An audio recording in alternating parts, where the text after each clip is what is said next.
We are live, Wrestle Purist Live, hosted by myself and Ibu, better known to most of you guys as Backup Hangman. I'd like to talk about a news-filled weekend and some more stuff since then.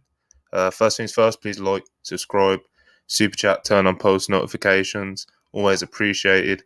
But yeah, super chat any questions or any takes or anything like that, and we'll get to them as we get through this news. Hope everyone's doing good.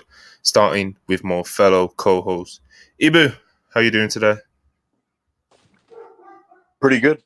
I woke up still thinking about a match that I watched the night before, which was the signal that it was a great wrestling match, and that made me very happy. Beyond that, I'm doing pretty good.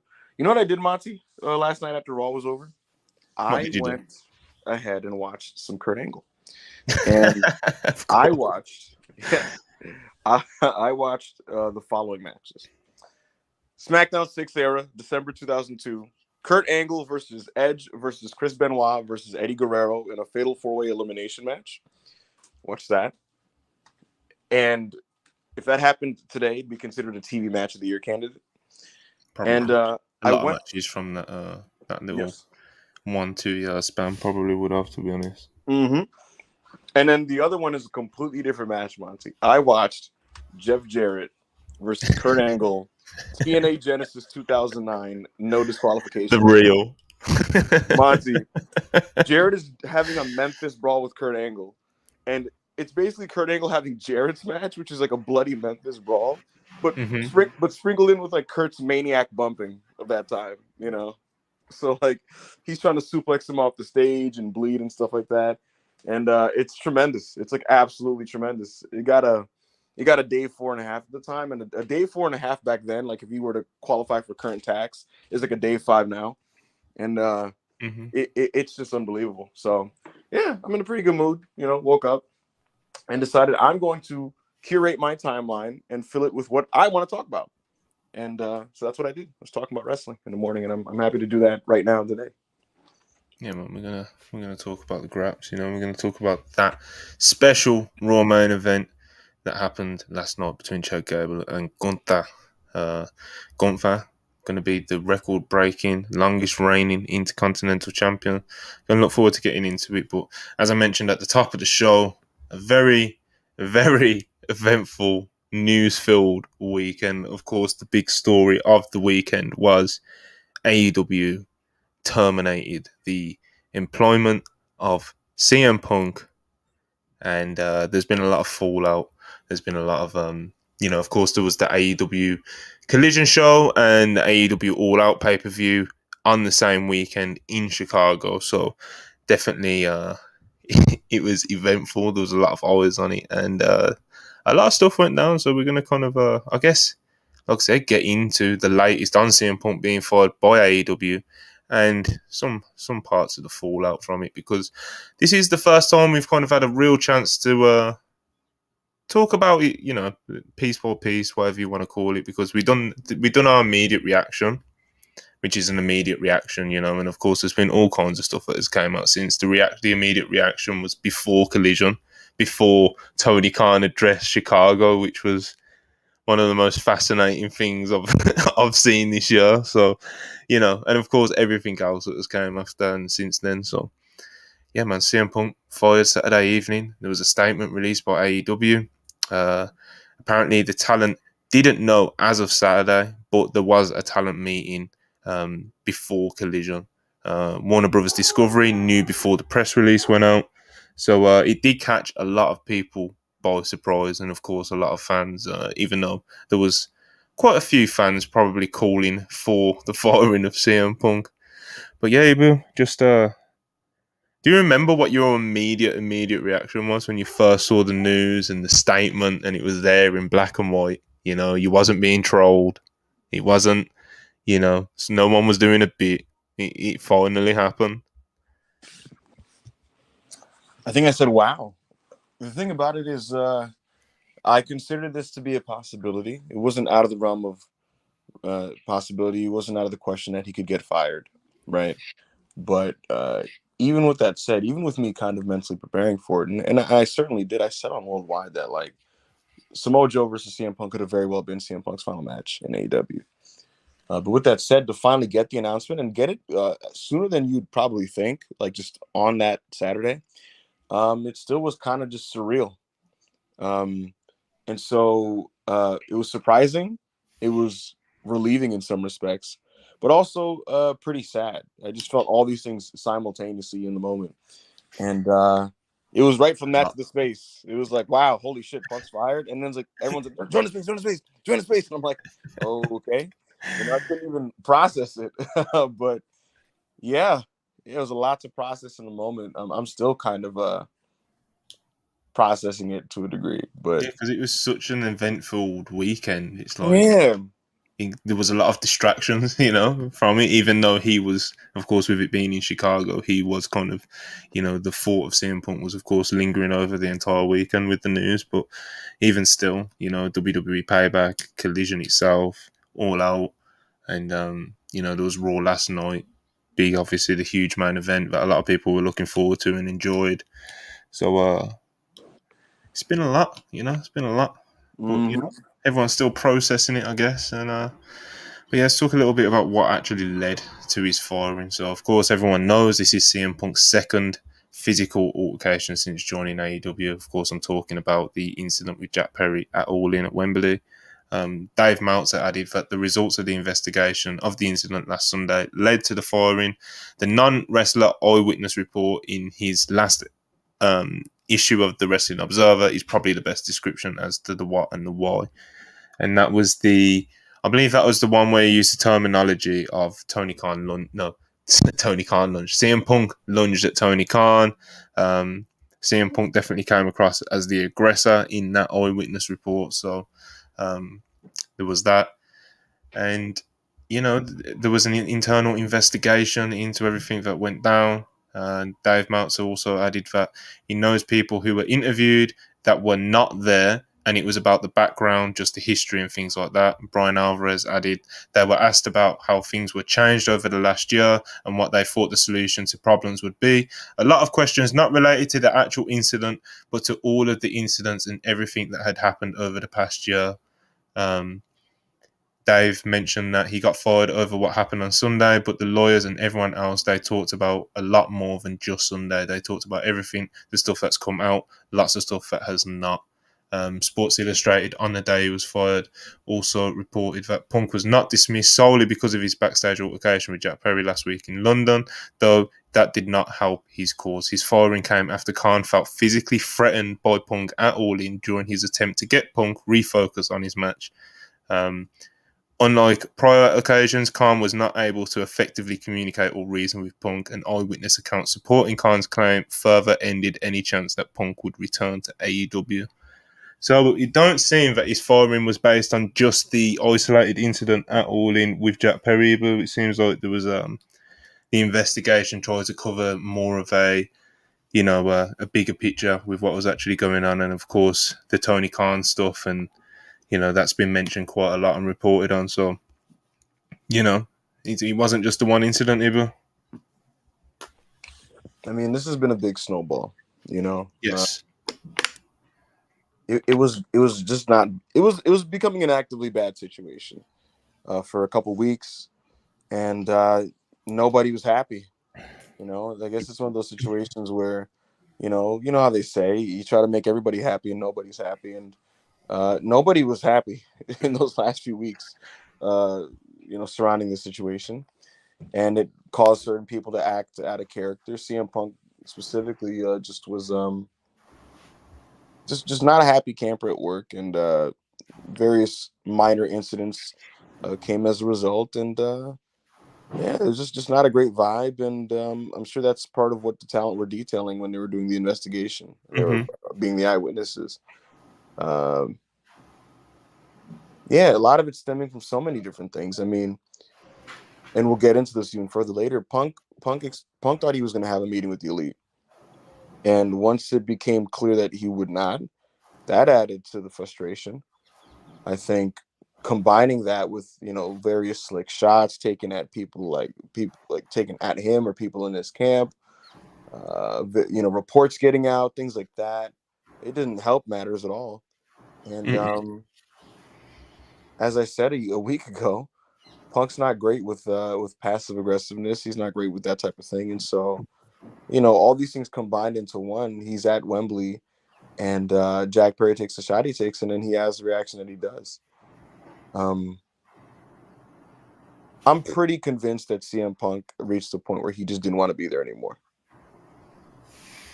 And it's never healthy to have somebody in your backstage environment that doesn't want to be there and isn't locked in or committed. Uh, it's just um, Man, it's it was more of a. You was talking about it last night when there was of course a report that came out about him being open to joining WWE late last year, and it was more of a thing that I guess he was mentally done from around that point then. And then there was more of a thing where it was a realization that he was not going to get let out of his AEW contract. He was not going to get paid out of his AEW contract. So it wasn't possible for him. So it was just kind of, he was dealing with what, he was just fulfilling his contract at that point. Like you said, he well, wasn't locked in. He didn't want to be there, etc., well. etc. I'll And it say this. I'll creates a say certain this. environment around him. So. The thing is, he was in turn like just personally committed to the idea of Collision initially.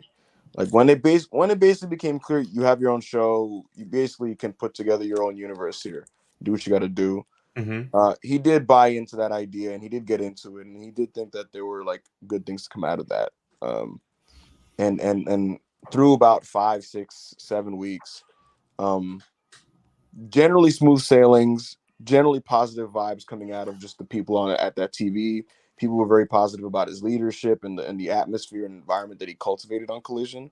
It was apparently um, a less hectic vibe at those TVs compared to Wednesdays at Dynamite, and Hmm. people really enjoyed that. And so, things were going pretty good there. But again, I think even in the back of Punk's mind as he's doing that, it's like his long term goal was, I still want to wrestle the elite, and I still want to kind of have these matches like long term. And I think once it became apparent that that didn't happen, and then some of this other stuff started to snowball and leak, and the reports about kicking out people, and more kind of backstage tension as a result of that type of stuff, I think that's when it went wrong. And then the Hangman shot after the after that one Collision taping didn't help matters.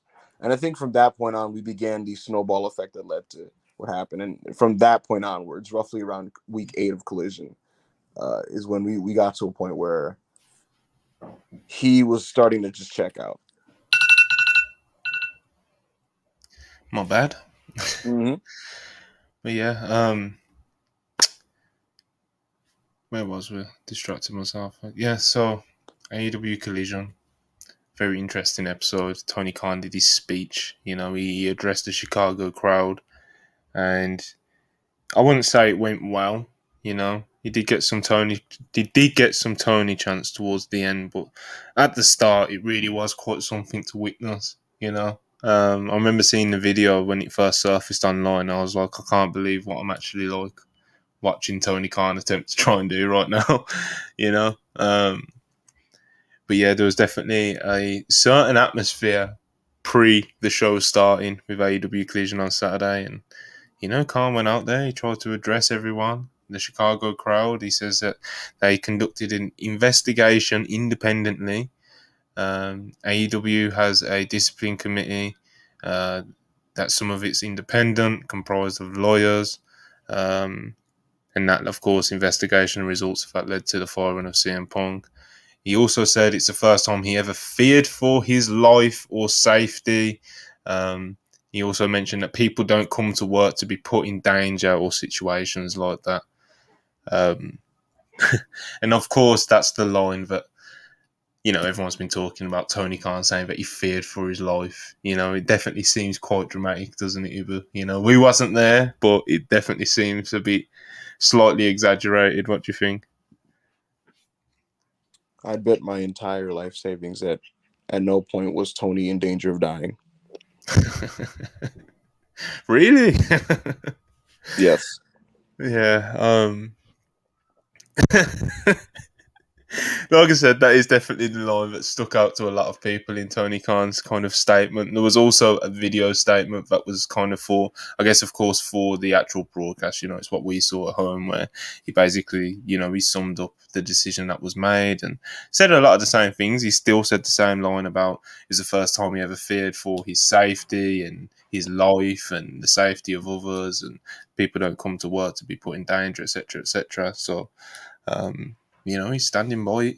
He feared for his life, and we can't say if he did or didn't because we are not in the mind of Tony Khan. We was not there, but it just sounds a little, sounds a little exaggerated.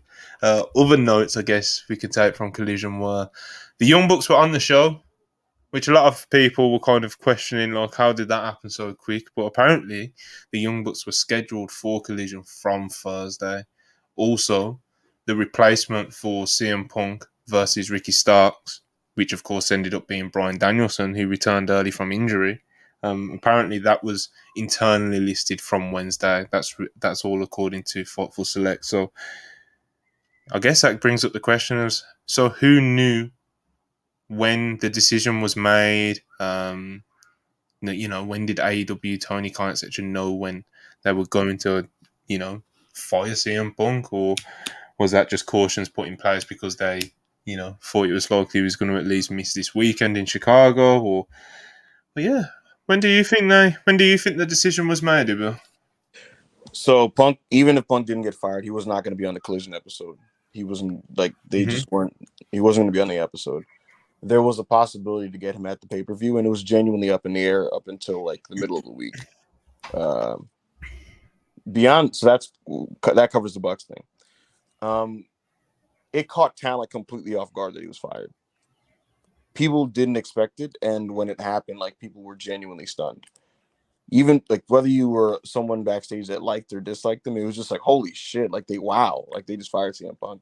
Genuine shock. Tony had a meeting with talent at Collision about it and talked about it openly to them. Explained his process, explained why he came to that decision, what he expects from talent going forward, what he would like from them. And among the things he said to them was basically, you are forbidden from speaking on Punk publicly going forward. And then Andrade posted a picture with him immediately. And Andrade posted a picture of them immediately. So make of that what you will. When did Tony know that Punk was going to get fired? If I had to be a guessing man, I'm going to say Thursday, Friday. My guess would be Thursday. I've got no good explanation, but my guess would be Thursday. But what do I know? Yep. But yeah, talking of meetings, the much talked about apparent setup meeting with the Elite that didn't happen. So of course, pretty much, very very quickly after the announcement of CM Punk's firing, House of Wrestling reported that there was a sit down with relevant members of the Elite, CM Punk and Tony Khan, that was scheduled to take place in Atlanta ahead of AEW All In, but was called off at the last minute by the Elite's camp. The meeting was intended to bury the hatchet between both sides ahead of the historic AEW pay-per-view, and the cancellation of it appears to have added to Punk's overall frustrations. This was immediately not entirely shut down, but Brian Alvarez felt like he had to correct some details on it, and he said on Observer Radio, like the following day or something, that there was no meeting actually planned, set in stone. The Elite were approached about a meeting, but immediately said no. And then the next day, in his follow-up, he said the meeting between the Elite and CM Punk being cancelled was a semantic issue depending on which side you're talking to. There was a Collision Dynamite taping in Atlanta, so Tony Khan asked the Elite, we're all going to be in the same place at the same time. Would you like the meeting or whatever?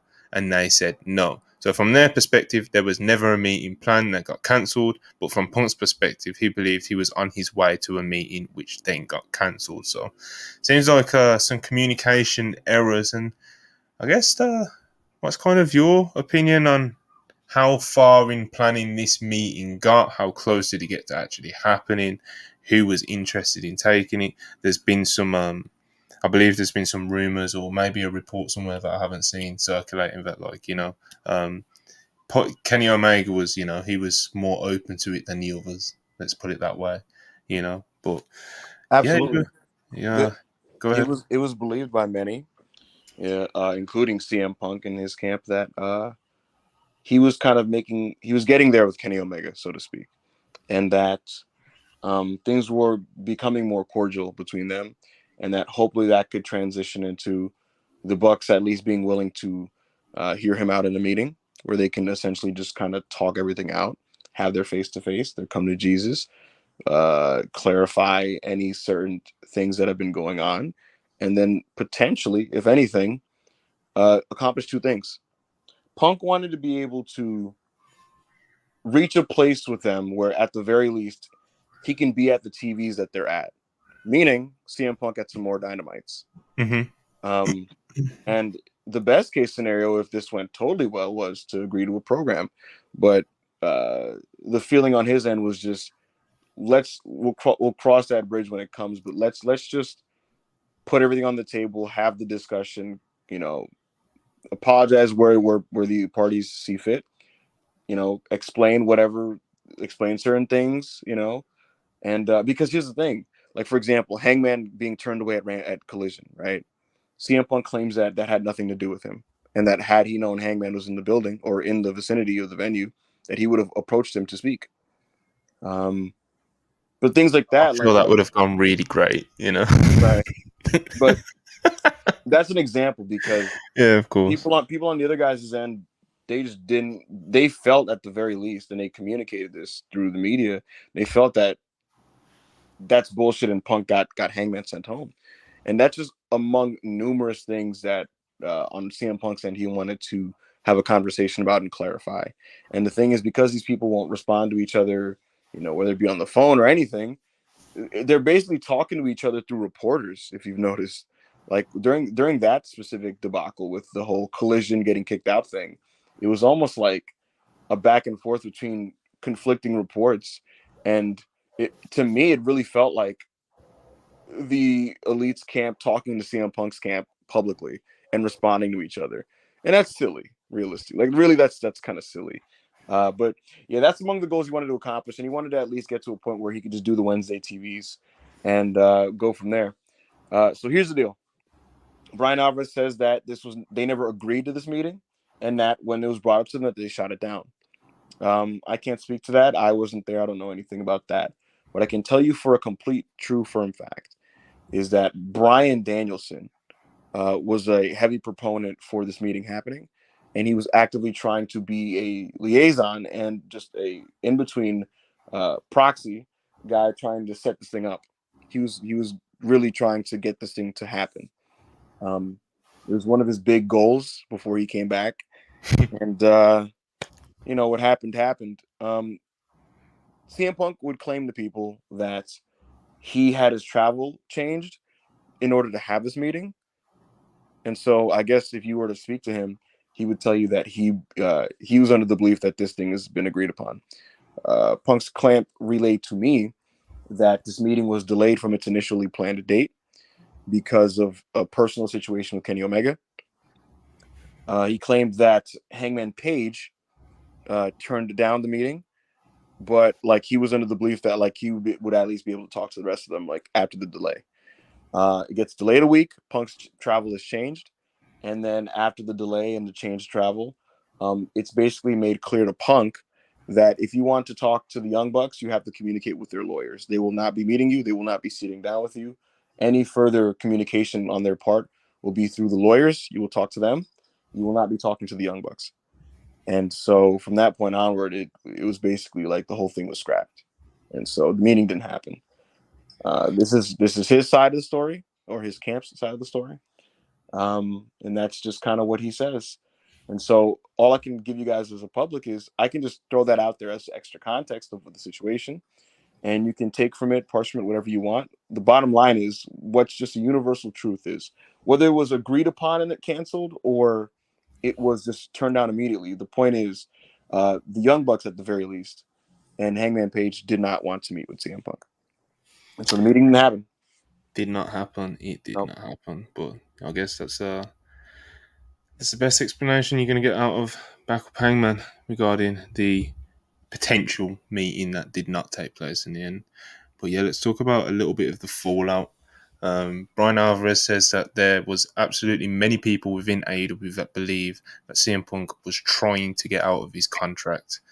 Dave added, he can't say because he can't get into CM Punk's brain, but yeah, there was a lot of people that thought ever since the contract was signed with the Young Bucks and Hangman Adam Page and everything that he wanted out and something was going to happen.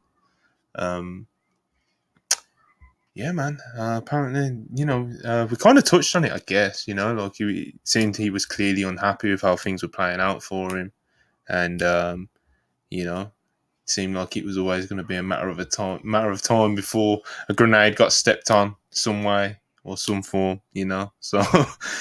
Yeah, man. Sports Illustrated reported that sources close to both sides expect a response from CM Punk, which holds the potential to be explosive. Ibo, Yes. CM Punk has been known to do explosive interviews. Do Yes. you think that's the direction he goes with this departure from AEW? It depends on if he wakes up one day and reads a report that he just feels is so false and slanderous that he has to say something. Oh man, that could be fireworks. Because from judging from my experience of being a fan of his, he's very impulsive. So very much like you said, if he wakes up one day and Brian Alvarez has said something that pisses him off, he could end up on who knows what who knows what stream he could end up on, just fucking going off, and then he would regret it the next day, but the damage has already been done, etc., and we would get content and news out of it for the next month, etc., and we've all seen how this rodeo goes, but yeah, man, CM Punk, and a response is expected. So whether it's explosive or not remains to be seen. And he may just stay quiet. Who knows? Who knows? Um, Elsewhere in the fallout, Brian Danielson is expected to be an integral name on AEW Collision. Tony Khan, I guess, touched on this during the All Out Media Scrum, which we're going to get into as well. That Saturdays just seem to work better for Brian Danielson in his life, and Brian Danielson, of course, is one of the absolute top names on the AEW roster. So if he's on Collision, especially with the loss of CM Punk and the void that'll fill of the top star, I don't think Brian Danielson is a very bad direction to go in, because everyone loves Brian Danielson and he's very, very, very much arguably the greatest professional wrestler of all time. So, Ibu, are you looking forward to a Brian Danielson-led AEW Collision? I'm sorry, repeat that question. Are you looking forward to a Brian Danielson-led AEW Collision? Absolutely. I thought the firing of CM Punk would finally free me from the vortex of weekly television wrestling. But just when I think I'm out, they pull me back in, and in this case, it's a Brian Danielson booked wrestling television show, which could even have a higher ceiling than a CM Punk booked television show, which I thought peaked pretty high. I loved Collision. But yeah, no, Danielson's show is going to be sick. It's going to be a great wrestling show. Um, curious what the I'm curious what the angles and stories are like. Brian is not big on the meme stuff and the ha and that type of side of wrestling, so I think it'll be very straightforward and meat and potatoes in that respect. But I'm looking forward to it.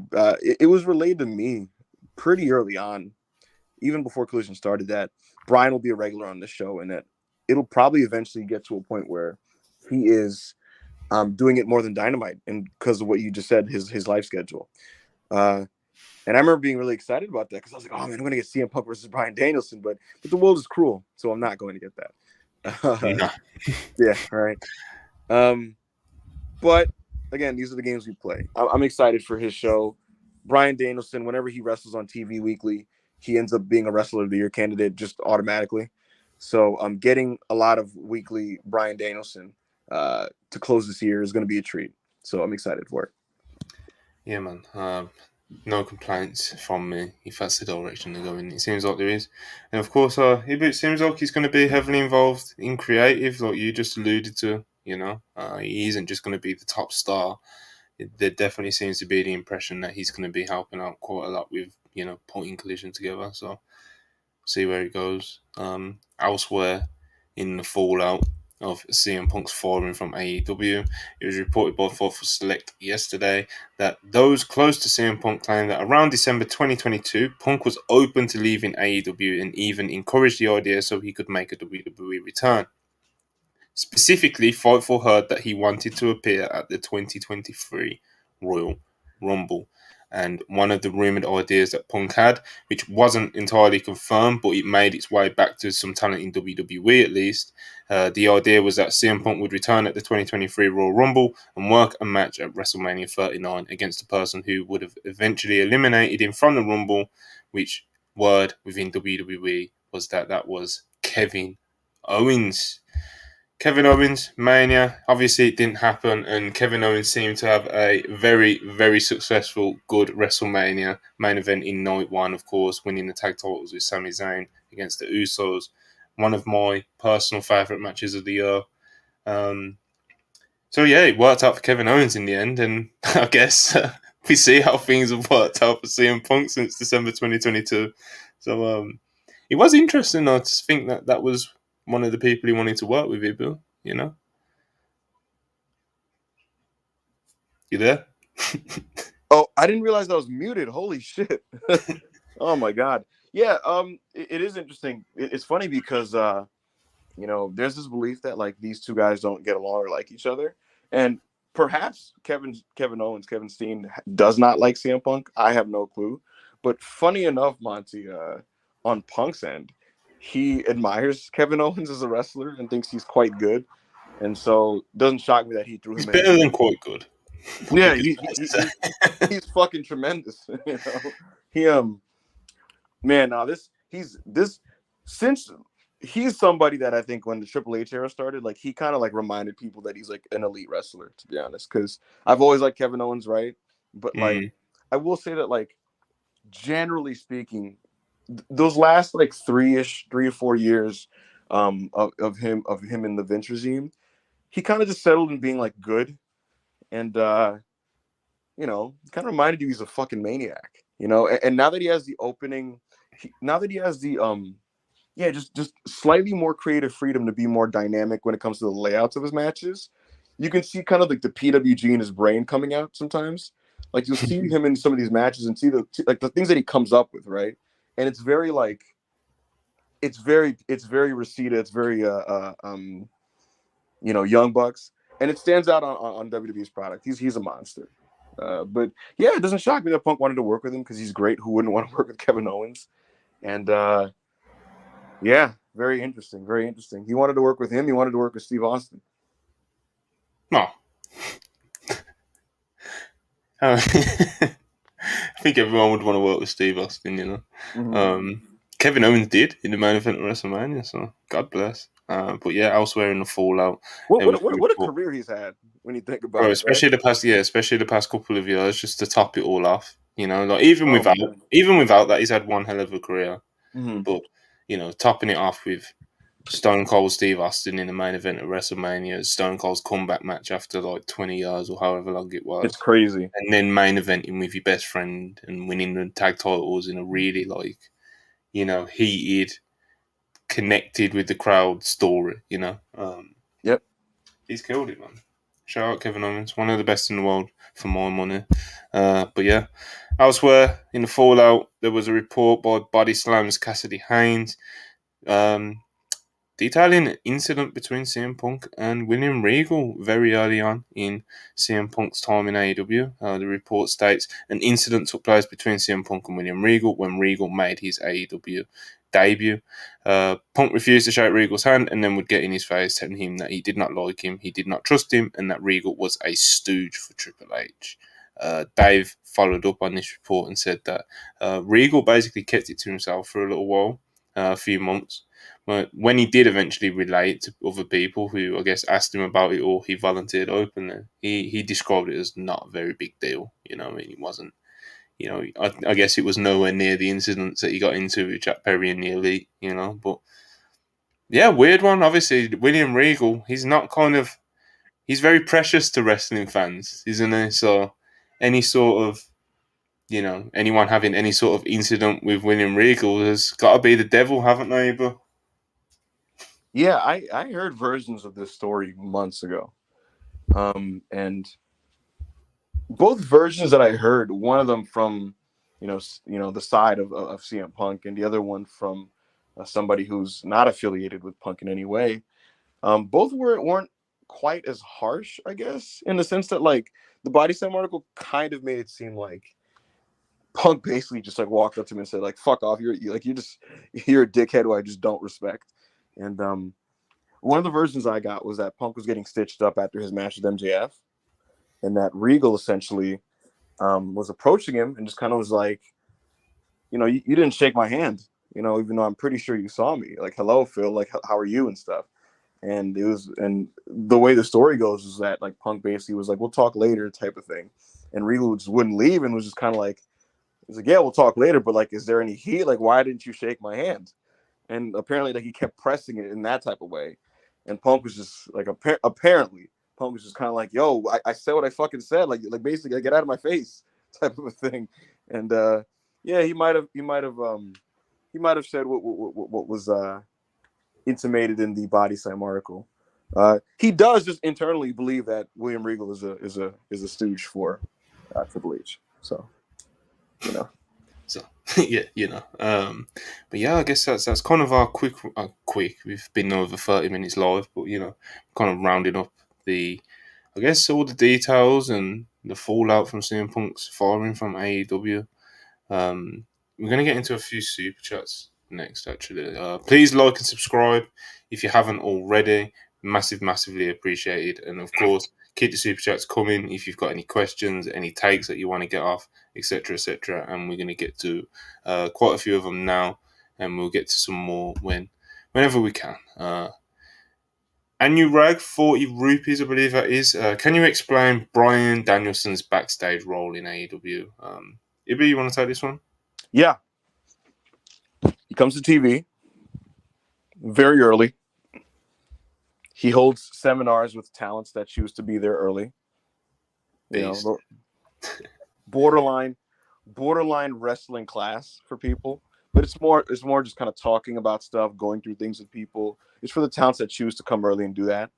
And then from that point onwards, he's just kind of talking to talent like all day, and unofficially basically giving people pointers and ghost producing stuff like that.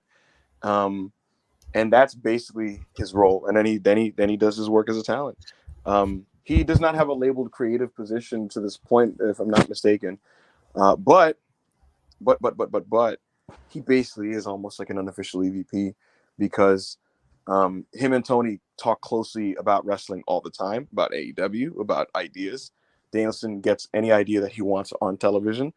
Tony Khan really respects his wrestling opinions.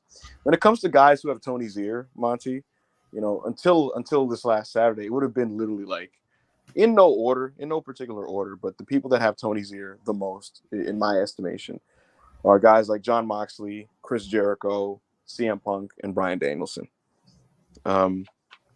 So that's kind of the thing. He's a confidant. He's somebody that has Tony's ear. He's someone who makes suggestions where he sees fit, and he helps the talent in any way that he can when he's at TV. Masfan84, appreciate you as always, 199. Omega neck bunk on Sunday was the sickest bump all week. Yeah, that was crazy. That was crazy. It almost felt like in the match as well, but you had to like take a moment, recalibrate after being dumped on his head. But yeah, that match was great, and that bump was sick, but hopefully he's okay. Karan, 100 rupees, appreciate it. Gunther and Chad did the dance, that moonsault into the ankle lock, and the crowd coming up for the closing stretch. Real graps. Yeah, that was a incredible Raw main event. One of the best Raw main events I've seen in a while. In a while, man. Wheelchairs and $5, appreciate it. I would love to see SmackDown 6 Kurt Angle versus Gunther have a match, and it would be a New Japan match on WWE. TV. I mean, bro, Kurt Angle. You know, we've got Chad Gable now, and I'm happy with him. Karan, 100 rupees. Can't decide between Max OC and Brian Starks as my match of the night. I think it might just be Max OC because it transcended analysis and just had me rooting for OC. I agree. Personally, I Yeah, agree. I think that's a pretty good like explanation of why you prefer one to the other because they both were tremendous matches and you can't fault someone for having a tough time picking two of them. Will Chisholm, $5. Appreciate you again. I'm not trying to to talk myself into it, but I want to see Punk at the Rumble just for the fan drama. Okay, I'll try that again. Will Chisholm, $5. I'm not trying to talk myself into it, but I want to see CM Punk at the Rumble just for the fan drama. Couple typos there, Will. You had me stumbling, brother. But $20, appreciate you. I had to ask, does Triple H not like Theory because he's trash wrestler? And do you know if Triple H is planning a match with Io Sky versus Asuka and maybe Kairi Sane because it seems like he loves their styles of wrestling? Ibu, you got anything on you wanna touch on that Yeah, one? yeah, I do. So when Triple H took over WWE creative, right? The immediate word I got was that he does like Austin Theory, but he does not like the version of Austin Theory that was existing on television at the time, and that he didn't like him in the way that Vince McMahon liked him. And so that's I why don't think his anyone does. right. And so because of that, he was like, we have to deconstruct this kid, break him down all the way down to the floor, and then reconstruct him. And that's why they were burying him on TV. That's why he was used to basically bury like Vince McMahon's creative philosophies on TV back around like September when Kevin Owens would shit on him and stuff like that. And then that's why they started to tear him down, job him out. And then if you remember, he failed to cash in his money in the bank, and then he kind of Mm-hmm. underwent the new character where he dropped the selfies, he grew a beard, he had those very good TV matches with Seth Rollins and Kevin Owens, and then he feuded with Seth, won the U.S. belt, and he was off and going. Around November, Monty, the belief from Triple H was, wow, okay, we got him to where he needs to be. He's arrived. This is the Austin Theory that I see, the one that I believed in NXT, and he's back essentially. And the weird thing that happened, Monty, was he felt that, right? And he felt that Theory was very hungry because he was basically told, like, when the new regime came in, is like, the whatever guaranteed push you thought you had is like over, and you have to basically prove yourself all over again. But going into the new year, there was a lot of like hesitation with some of his performances, and they weren't that happy with his match with John Cena, is what I can tell you. They just weren't particularly Who happy. was? they they low-key thought it just wasn't very good. And coming out of Mania, it was this weird situation, Monty, because that was when we began the whole Vince supervising thing. And Vince McMahon, one of his big directives among anything is we got to keep it. He said we have to continue to lock in on Theory, was his word. And he was stressing this to a team that had lost faith in that guy, essentially. And so that's why what you saw, Monty, in the preceding pay-per-views was Theory wasn't getting pay-per-view matches. If you noticed, he wasn't on pay-per-view because they didn't believe in him. Where things stand currently is this weird middle ground where they're just kind of paying stories off and trying to salvage him. But again, I'm going to reiterate this: the people that sit in Gorilla just don't know about him, and they can't figure out if it's their fault or if it's his fault. So that's the thing. And Io Sky, Asuka, Kairi Sane. Yes, they will be wrestling each other. Yeah, man, as expected. Let's get through these super chats real quick. I Callum 17 X £2. Appreciate you. Do you guys think Punk is done with wrestling? WWE or bust is my Yes. quick answer on that one. Globe Wrestling 199. Appreciate you. CM Punk versus Top Dollar is gonna slap. That is not happening, brother. You know, I know we're all doing jokes here, but that was very spiteful. Will Chisholm $5. Appreciate you. Tony saying he feared for his life. Sounds like a white woman trying to put a black man in jail. That is crazy, Will. That is really funny. That is crazy. That is very Zaid funny. Nadi, 199, appreciate you. These damn kids and their disrespect of Bret. I just don't know how anyone could disrespect the great Bret Hart, Very Bret upsetting. Hart's a legend.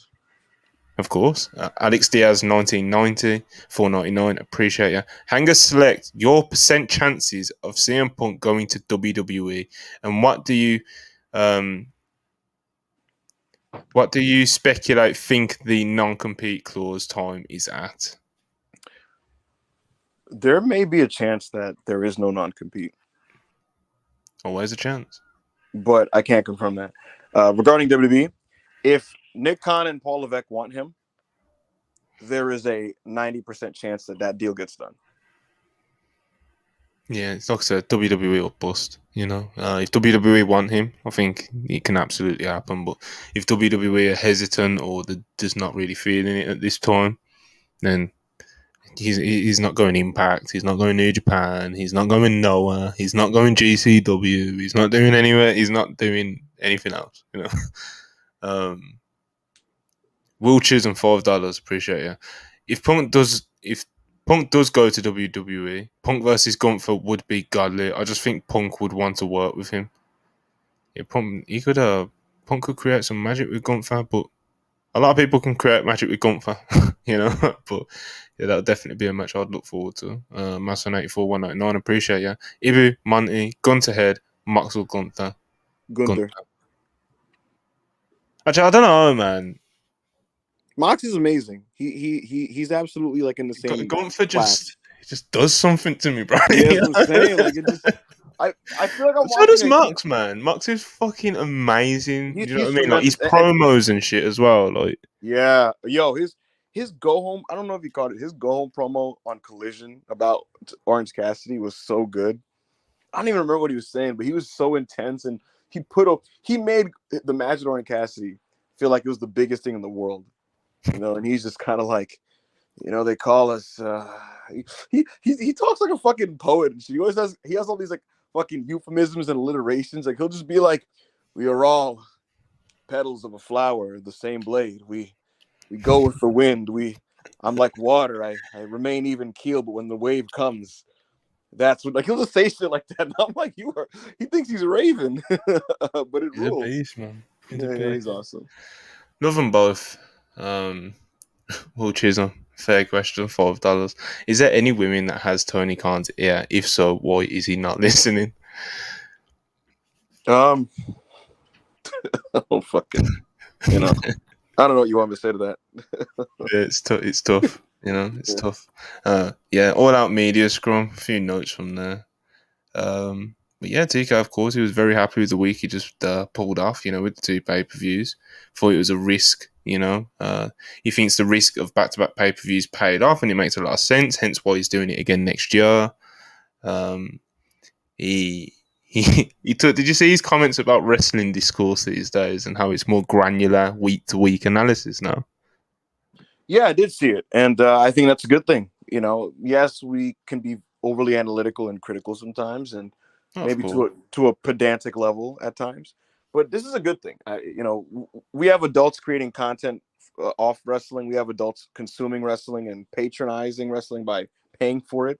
And so adults are going to consume things the way adults do, which is you would hope thinking about what they're watching and breaking it down on a critical level.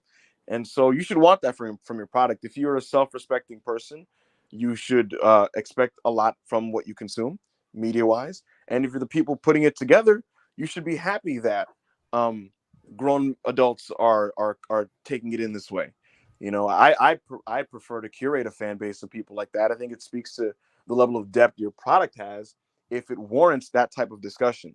If someone watches a show and it's just so brainless and mindless that there's really nothing to discuss on that level or break down, then I don't know. Maybe that means that there's not much critical merit to what you're putting out. So Tony Khan is right in this observation. I think he's almost implying that it's a thing that he doesn't love, but I think it's a good thing. Yeah.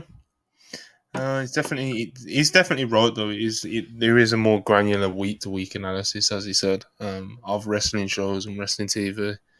A few notes from Adam Cole. He said teaming with MJF is the most fun he's ever had in his career. He called MJF a leader that leads by example in the locker room. When he was asked about the locker room vibes over the past week with everything that's been going on, he said everyone was just kind of excited to do Wembley and then, of course, go back to Chicago and try and top the Wembley show. So a lot of excitement, a lot of good vibes, according to him. There was a very interesting moment where Nick Hausman asked the question to Adam Cole that I was just talking about Adam Cole's answer to. So Hausman asked Adam Cole and Tony Khan like a question at the same time, and it was something along the lines of to Adam Cole, what has the vibe in the locker room been? Of course, with CM Punk's firing, everything that's been going on, such a huge week, etc., etc. How's the vibe in the locker room been? And that's when Cole, of course, answered that he's been excited, blah blah blah blah blah. But he also said he was like, my question to Tony as well is, with everything that, of course, you've learned from the experience of having CM Punk come in and etc. etc. What would you do differently? You know, like what have you learned? What would you do differently? So a situation like this is impossible to happen in the future. And Tony Khan didn't even acknowledge this question, bro. Like there was no, you know, I don't want to answer any questions about that subject, blah blah blah. There was not like he just completely didn't acknowledge it, didn't just blanked him, you know. And of course, Cole answered his question, and there was like a pause waiting for people to kind of, you know, for Tony Khan to get his answer in, and he did not, you know, he just did not answer the question at all. And you know, of course, people are going to ask these questions about CM Punk and stuff, but that wasn't really about the specifics of CM Punk, you know. But you know, of course, you would expect Tony Khan not to answer these things, but like I said, he didn't even acknowledge it. It was quite the interesting moment in the media scrum. What else did we have? Did you catch any of Christian Cage popping himself up there? Yeah, he's a beast. Just that's all. He literally just went up there to pop himself. Someone asked him about Edge, and he said he only talks about himself and his friends, and his only friends Luchasaurus or something like that. He also revealed that he signed a new AEW contract. Tony Khan confirmed that New Japan's going to be sending over talent for Wrestle Dream. He hopes to have Jay Cargill back soon. What else have we got? Bryan Danielson put over Ricky Starks huge.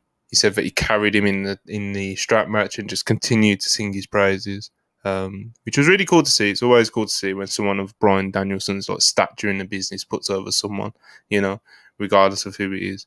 And Ricky Starks, he was great. He was great on Sunday. But yeah, Bryan seemed to be a big fan. He called Mox the best in the world.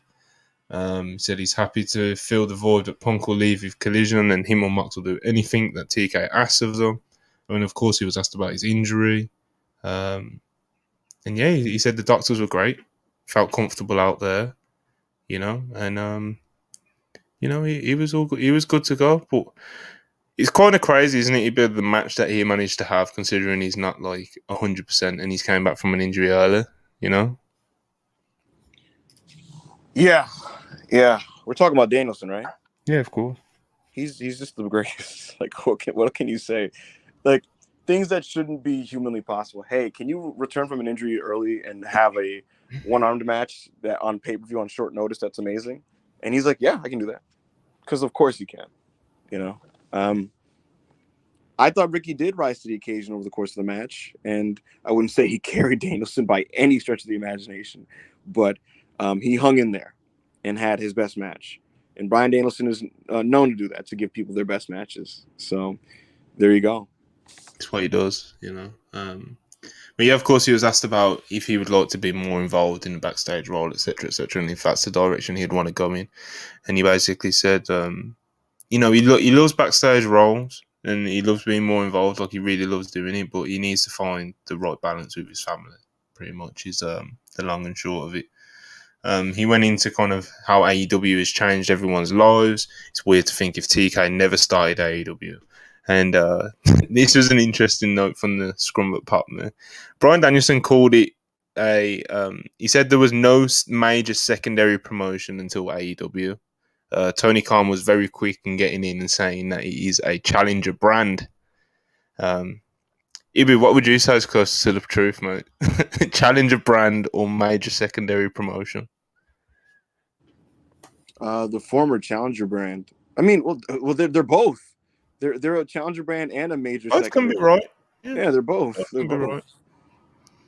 right. Apparently, Brian Danielson was the person that recommended Jimmy Jacobs as well. Of course, he's with AEW now, and he Yes. helps Tony Khan out with like being organised, his travel, etc., etc., etc. He confirmed that Sonny Kiss has departed AEW. Her contract has run out. Billy Starks was not cleared, but he did want to get her on. I believe he wanted to get her in a match with Athena on 0 Hour, but of course that couldn't happen. And the estimated pay-per-view buys at the time of the media scrum were over 100,000. They've done around 10,000 tickets and an $800,000 gate. And he, of course, mentioned some stuff on the brand split as well, the soft brand split that people have been talking about between Dynamite and Collision. And he talked about how this is when he mentioned that Saturdays fit Brian Danielson's life a lot better. And he said that a lot of wrestlers fit with Collision. So I guess, especially judging off last Saturday where we got the Young Bucks and, Danielson came back, I'm sure we can expect to see some different faces on Collision, ones that we might be more used to seeing on Dynamite. And of course, Tony Khan declined to comment on CM Punk having a no compete. And Ibu, you got quite a funny tweet off about this.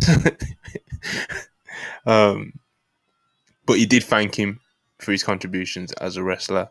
But yeah, TK, he don't want to comment on the idea of CM Punk having a no compete or maybe just walking into WWE, Very Bro, tough time for him. his facial expression when Brandon Thurston brought up just the idea of him maybe, I think I jumping used it for right. the thumbnail. Yo, Tony was like, oh, like, oh, God damn it. God damn it. I feel like his poker face completely shattered and he just like, it's like he was overcome with like grief. He's like, Oh, God bless. I brought this fucker back into wrestling and he's going to walk back into the World Wrestling Federation. Like, that's bullshit, Yeah. Tough times, Tough times. But yeah, that was the media scrum. We got a few more super chats. Keep them coming. If you've got any questions or any takes you want to get off, Shadow C $5. It says, I believe he's meant to say, fragile mind, fragile ego, fragile body. He can go wherever he likes. He's still the same guy. He acts like the elite doesn't have friends on the other side. Well, we'll see how it all plays out. I guess that's kind of that's where we're at with this at the moment, And if he does go to WWE, I guess we'll have to wait and see how interesting that gets because I believe in WWE they probably can keep him out of the way more, but we'll see what happens, probably a part-time deal, etc., etc. But like I said, we'll see. Will Chisholm, $5, appreciate you again. I know Mercedes Moné is coming into AEW, but what's the chances her and Naomi comes back? I know Jimmy Uso said she wants to come back, or is he working? Well, at the end of the day, I've said pretty much the whole time Mercedes hasn't been in WWE. That I think ultimately, at the end of the day, she'll end up back in WWE.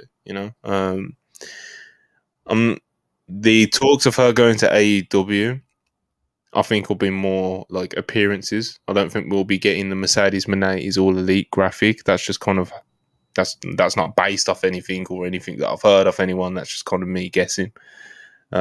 Naomi.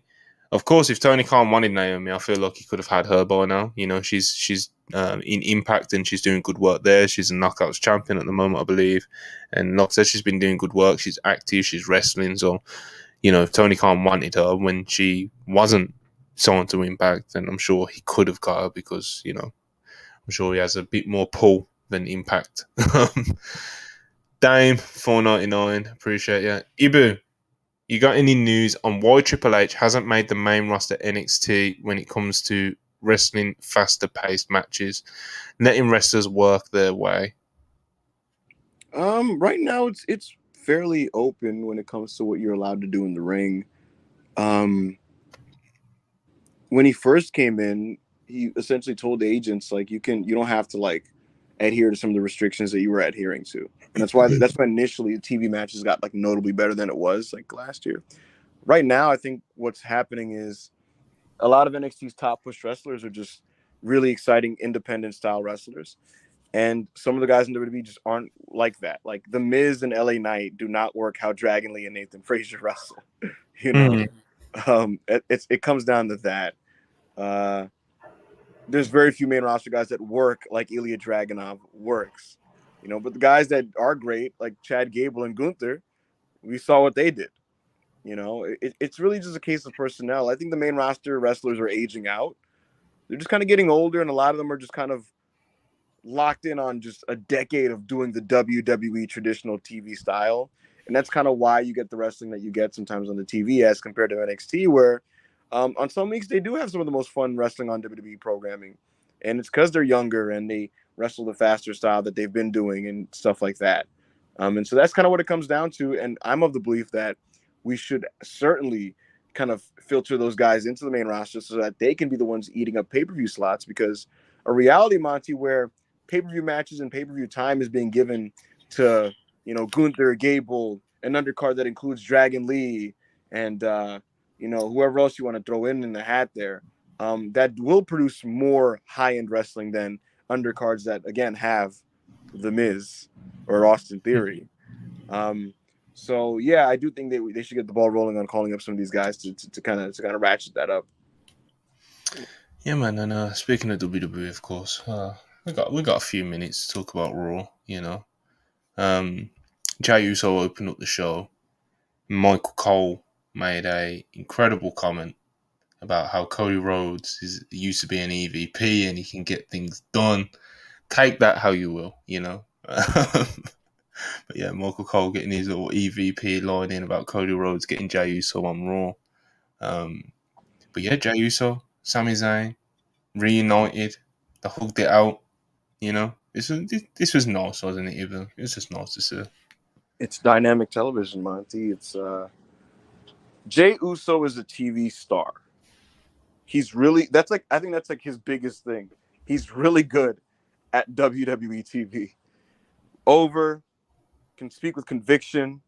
He's endearing, and him and Sammy is like his counterpart on that.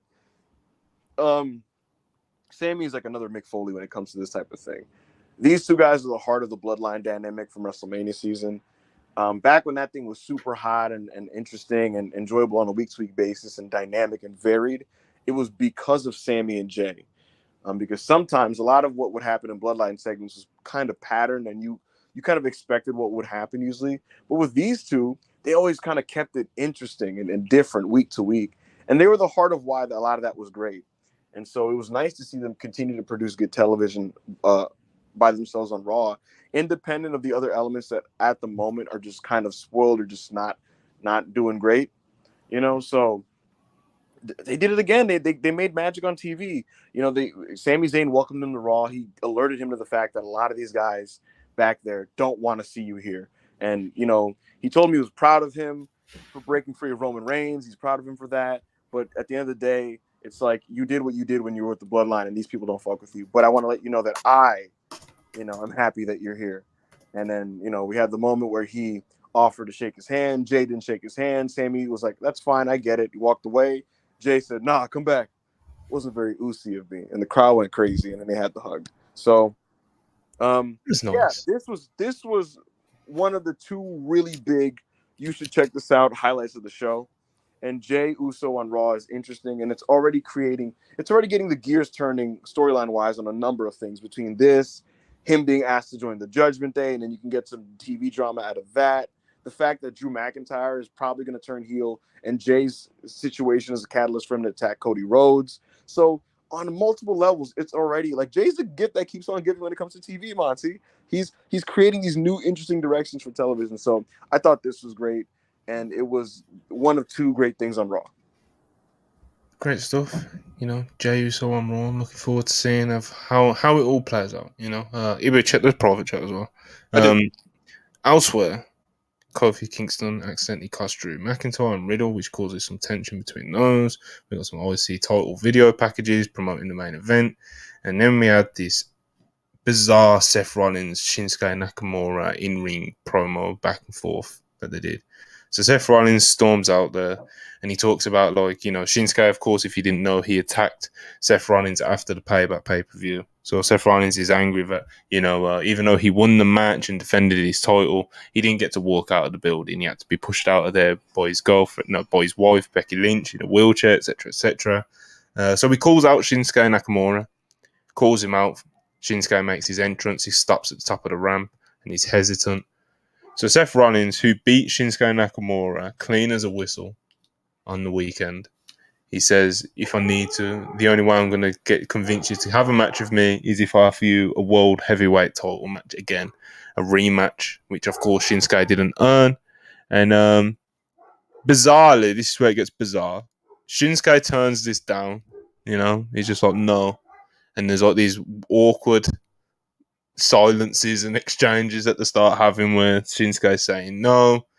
And then basically Seth said that's not good enough for me, and they ended up brawling. And like I said, this just did not make a lot of sense to me, but especially when we come back from the break, because Ricochet comes down because he's been getting friendly with Seth Rollins on screen lately. Ricochet comes down, he gets involved in a brawl, and him and Shinsuke start brawling. And Shinsuke ends up having a match anyway, but against Ricochet when he could have had a world title match. So I don't know. I know a lot of people were on Twitter when people were pointing this out were like, "Oh well, he's a heel. He wants to have the rematch on his terms." But bro, this Yeah, I didn't don't. make sense, did it? Even I'm not going crazy. Yeah, that was kind of weird. They're probably gonna do some fucking vignette next week, subtitle where he's gonna be like, "Seth, I wanted to get into your mind and make you question your some bullshit, right? Whatever. All this stuff with Ricochet, Seth, and Nakamura. Seth being defiant about his back injury, Ricochet offering to help, Nakamura being Nakamura. It is fine. It is capital F fine. This would be a totally acceptable Intercontinental Championship program, but this is for the world title, and the IC program is the one that feels like a world title program. I thought that they did a solid job with the build to Payback with Seth and Nak. It was not good enough to make me want to see this for an additional month. And yeah, I don't particularly need this much Shinsuke Nakamura focus on my TV in 2023, personally speaking. So this is all just like kind of okay. Yeah. Dominic Mysterio got the absolute shit booed out of him. JD McDonough gave Damian Priest a new briefcase that says Senor Money in the Bank, and he also challenged Sami Zayn to a match instead of Dominic Mysterio having to wrestle Sami Zayn. Adam Pearce said Piper Niven isn't cleared, and that's why she wasn't at Raw. But Sean Ross Sapp did a follow up and said that it's not like it's not a long term thing. Apparently, she has like a slight illness or something, and she's not expected to be out long at all. So this led to Chelsea Green having a singles match. She lost against Raquel Rodriguez. What else? Drew McIntyre. He put it on Kofi Kingston's toes last night. He stuck it all over him. He got in his face and he told him, that he's going to keep an eye on him because, of course, Kofi Kingston cost him the match earlier by accident. Of course, it's Kofi. Everyone loves Kofi.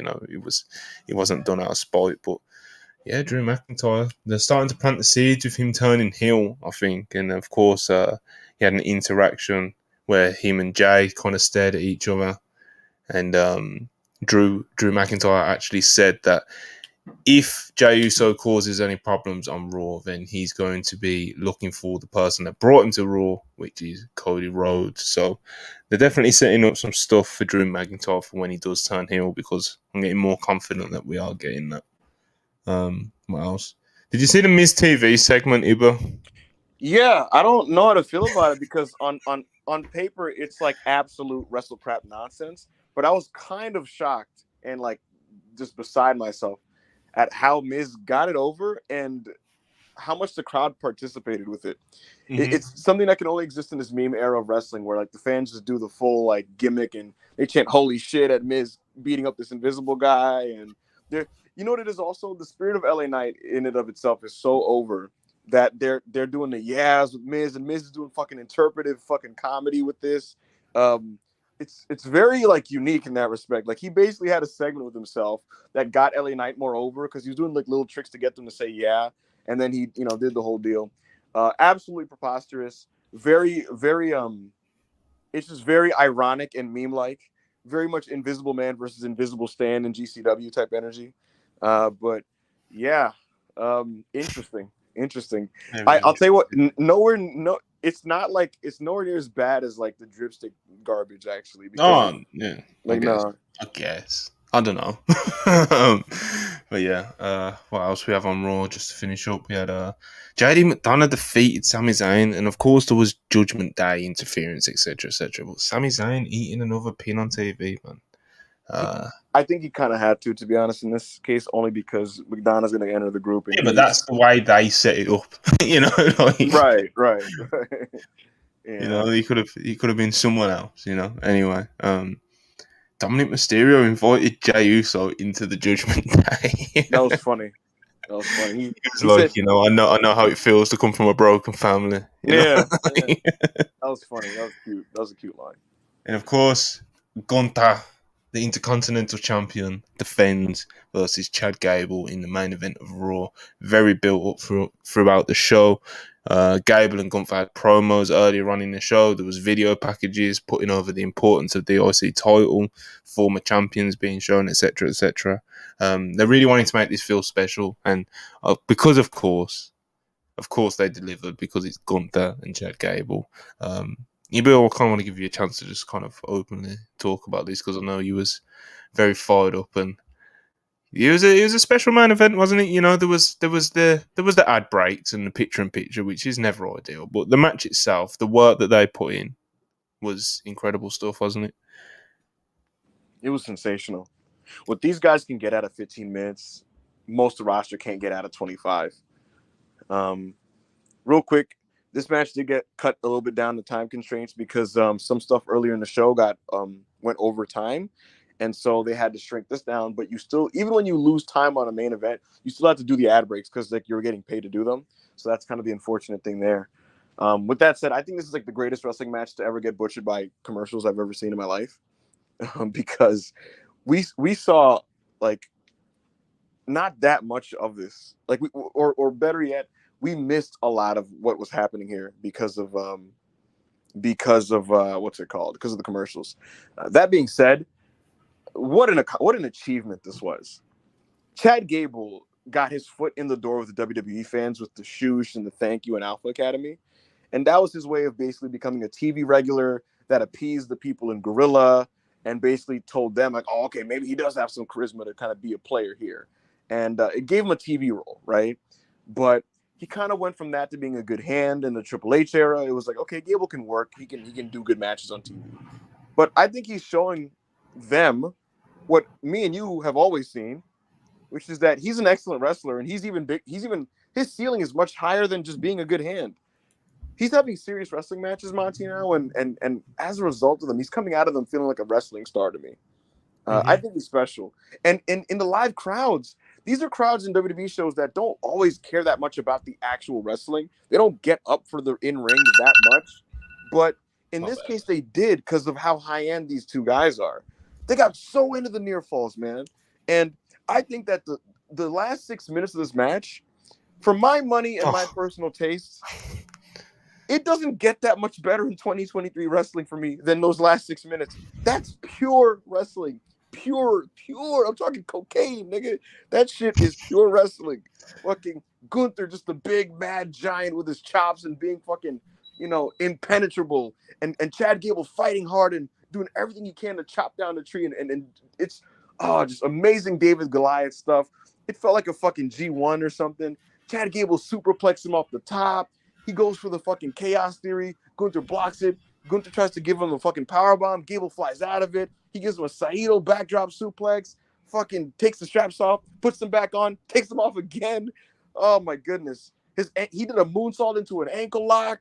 I mean, some of the shit that these guys were doing was just ridiculous. Ridiculous. Monty, no disrespect to anybody, but the main event of Payback went 26 minutes, and it's like if WWE gave Chad Gable and Gunther 26 minutes to do anything, like they put like the wrestling scene to shame. They are comfortably ahead of so much of this roster, bell to bell. It's remarkable. I think this program has been amazing. Chad Gable after the match we saw his daughters crying, and Chad Gable noted that. Hmm. He said that, like, I like to have fun and do the thank yous and the shooshes, but like I'm dropping that shit, and I'm taking this super serious.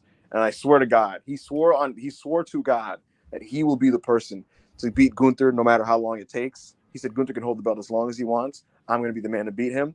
I'm all in. I'm all in. I'm locked in. I want Chad Gable to make his way back to him. I want the next match to be on a pay-per-view. Frankly, they deserve the main event, the pay-per-view, personally speaking. And I'd like Chad to win, and I'd like Gunther to move on to the world title. So I love this. I thought this was fantastic. Yeah, like I said, fantastic, incredible main event. One of the best Raw main events I've seen in a long while. And one last note from Raw. Of course, Raw, they received Jey Uso. He is now on the Raw roster. But according to Adam Pearce, there will be a trade going the other way, and apparently it's going to upset a lot of people. Iba, you got any quick guesses of who you think's going the other way? Who do you think's going to SmackDown? I don't know. Who do you think? I think it might be. I think it might be Kevin Owens or someone. I think it might be Kevin or someone. I hope not. I don't ruin Raw for me. Like. But that ruin Raw, you still get. Nah. They need unless you straight up go Gable is now firmly a main eventer. Like, it ruins Raw. No. Who else? Who else you get? Some people are saying Cody. I don't think it's Cody. I thought it would be. Why would Drew upset people? It really, you know what's funny, Monty? If you remember on Twitch, Parker said it should be Drew like a month ago. Yeah, he did. Drew should switch to Raw. I mean, to SmackDown. But that was when he was staying babyface, so yeah. So it's different now because he's got so many great baby faces to work with on Raw when he turns heel. So I don't know. Someone said Becky. I don't know, man. I don't know. I'm quite stumped. But yeah, Judgment Day. Why would that upset people? Do you know what I mean? Like that note has been fucking with me. That's how I ended up going to Sami Zayn or KO.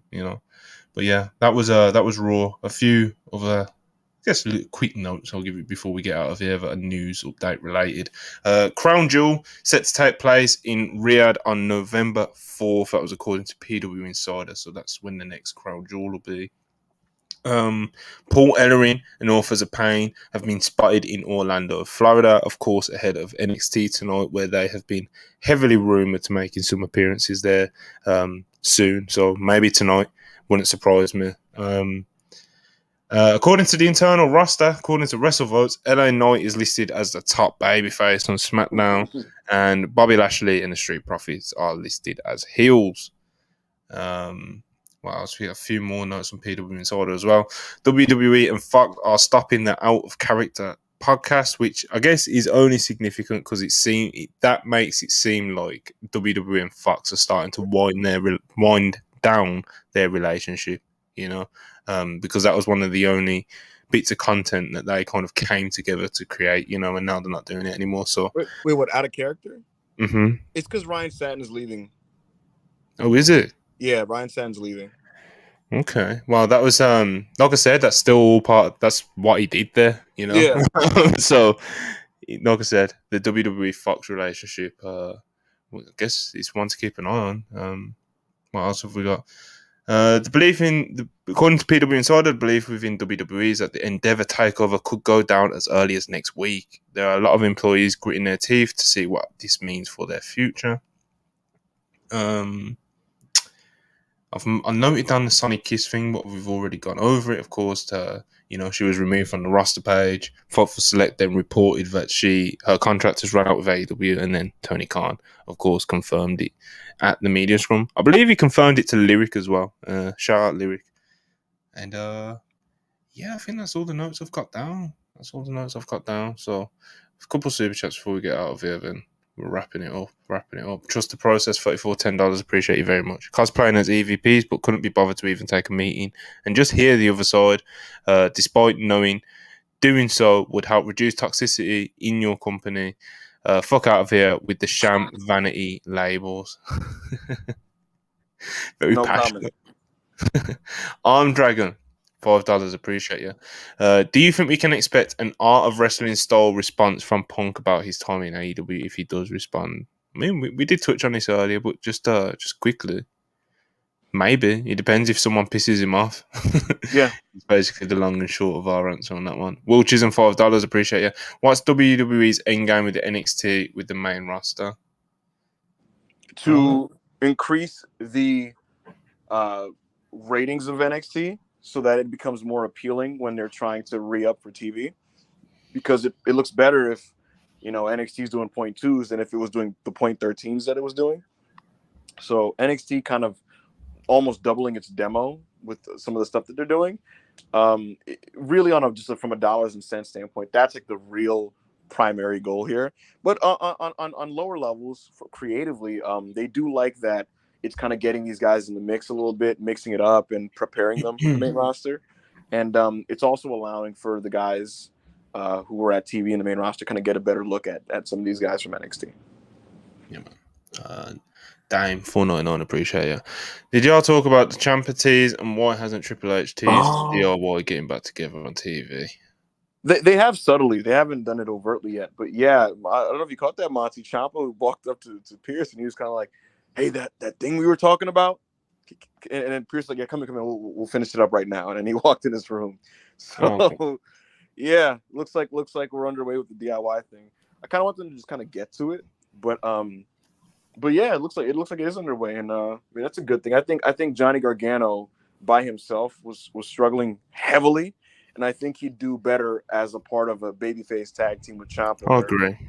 I agree. They can do their thing. Definitely. All right. Appreciate all the super chats, everyone. Of course, as we always do. You guys have been great, as always. Thanks, everyone, for watching. And if you're still here, made it to the end, please make sure that you like the video. It really helps us out. And if you haven't subscribed and you're still here at the end of the video, I have to wonder why. Please hit the subscribe button. And turn on our post notifications as well so you can be alerted whenever we are going live, because sometimes we do some random timings with our stream. So, but again, thanks for watching, and we will be back tomorrow, a little later than today, probably around 2:30 p.m. Eastern. Ibu? Yeah, 2 to 2:30. Yeah, we'll be back at it talking with you guys. Yeah, man. So, man. Hopefully we catch you guys tomorrow, and man. Again, thanks for watching. Peace.